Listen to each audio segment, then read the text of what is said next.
যারা নতুন content create করতে চাচ্ছেন বা নতুন কন্টেন্ট ক্রিয়েটর হিসেবে অনলাইন প্ল্যাটফর্মে একটা স্থান দখল করতে চাচ্ছেন, তাদের অবশ্যই অন্য কোনো জব বা অন্য কোনো পেশার পাশাপাশি কন্টেন্ট ক্রিয়েট করা উচিত। ধরুন আপনি ছোটখাটো কোনো একটা জব করেন বা কোনো একটা কিছু করেন, যেখান থেকে মিনিমাম একটা আর্নিং হয়। আপনি এমত অবস্থায় কন্টেন্ট ক্রিয়েট করতে পারবেন এবং এখানে টিকে থাকতে পারবেন। আর যদি আপনি একদম অন্য কোনো কিছুই করেন না, ফুল টাইম কন্টেন্ট ক্রিয়েটর হিসেবে আপনি এটাকে পেশা হিসেবে নিতে যাচ্ছেন, তাহলে কিন্তু আপনাকে একটু স্ট্রাগল করা লাগবে, একটু সময় লাগবে।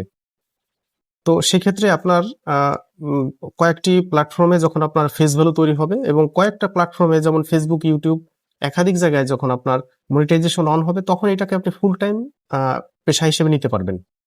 আর এটা যদি না হয়, তাহলে কিন্তু আপনাকে অবশ্যই অফলাইন অথবা অনলাইনে যেকোনো জায়গায় পার্ট টাইম কোনো একটা জব করে সেখান থেকে মিনিমাম একটা আর্নিং যদি হয়, যা দিয়ে আপনি জীবিকা নির্বাহ করতে পারবেন এবং আপনার মোটামুটি কারো কাছে হাত পাতা লাগবে না। এমন এমন অবস্থা যদি হয়, তখন আপনি কন্টেন্ট কন্টিনিউ করতে পারবেন।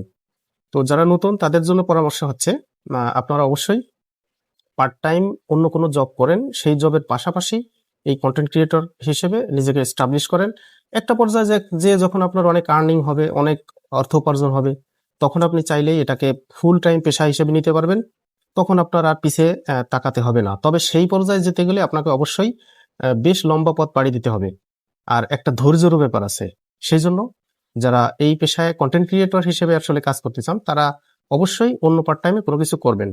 আর বিশেষ করে গৃহিণী যারা মহিলা বা মেয়েরা, তারা মূলত সংসারের কাজকর্মের পাশাপাশি করলে তাদের কোনো এই বিষয়টায় বাধবে না। তার কারণ সংসারের কাজের পাশাপাশি ডেইলি ০.৫ ঘন্টা ১ ঘন্টা সময় দিয়ে যদি কন্টেন্ট তৈরি করেন, দেখা যাচ্ছে ২ মাস বা ৬ মাস বা ১ বছরও যদি লাগে, তাতেও তাদের সমস্যা হবে না।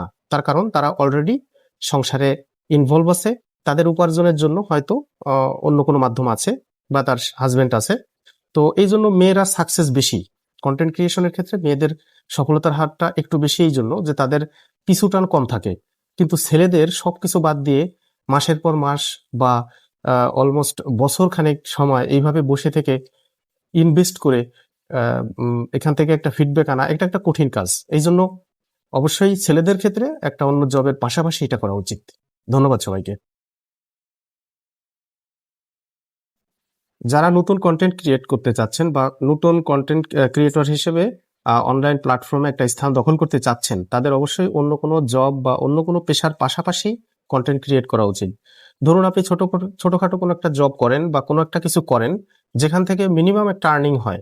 আপনি এমত অবস্থায় কন্টেন্ট ক্রিয়েট করতে পারবেন এবং এখানে টিকে থাকতে পারবেন। আর যদি আপনি একদম